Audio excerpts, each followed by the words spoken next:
here and I'm going to talk about something that's hitting everybody today, and the word is inflation. Now, I've explained inflation in one of my previous series over here, and I'm going to talk about this here today again. Right now, a lot of people have been asking me questions like, why is it happening in Malaysia and what's going on over here? Why is prices going up?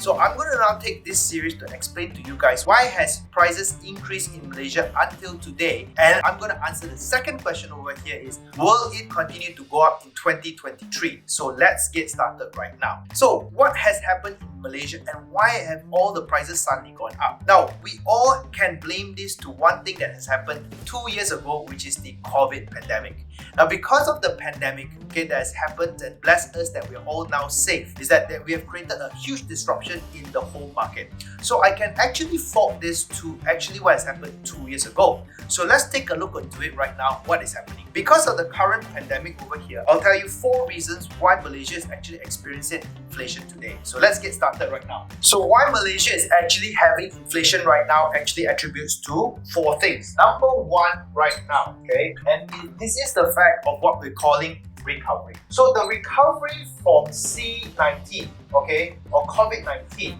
is actually now one of the main reasons of why we're having our inflation. Why? Number 1, because of all the recovering businesses over here, many of the businesses are starting to charge more and more money to recover the losses they've had in the past 2 years, right? So businesses are starting to go out there to make that money back again. But number 2, it's also because of spending power. Did you know that during the COVID-19 periods, there were many people who were able to save a lot more money? So because of this extra cash that people are having right now, and because of the pent-up demand. So one of the things is this, meaning that demand is now more than supply. And because of this, everybody is starting to spend that money right now. How many of you have gone for your holidays? How many of you have actually got to buy your new goods because you're able to go through and do your shopping again?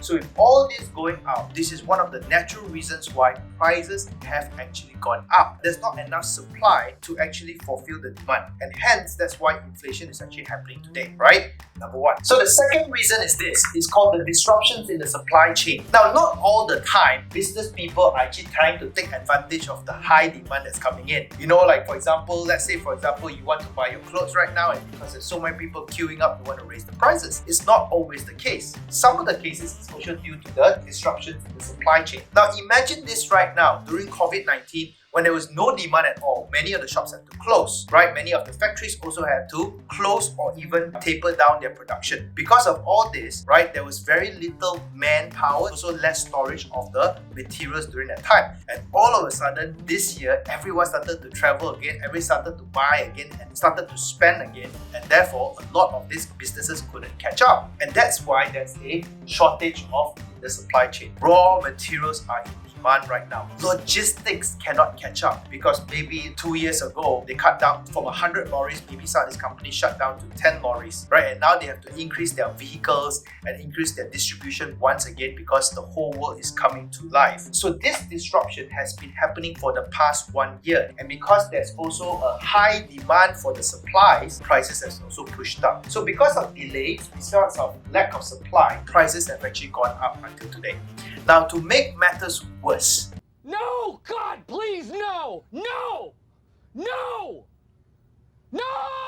Alright, we have now 2 other reasons why Malaysia is now having inflation, and it comes to now number 3. And the 3 over here has got less to do with the COVID pandemic, it has all to do with something called the Ukraine war. So regardless of why the war happens or whether it's got any political agenda or economic agenda to it, it has now increased the oil prices directly and other materials as well.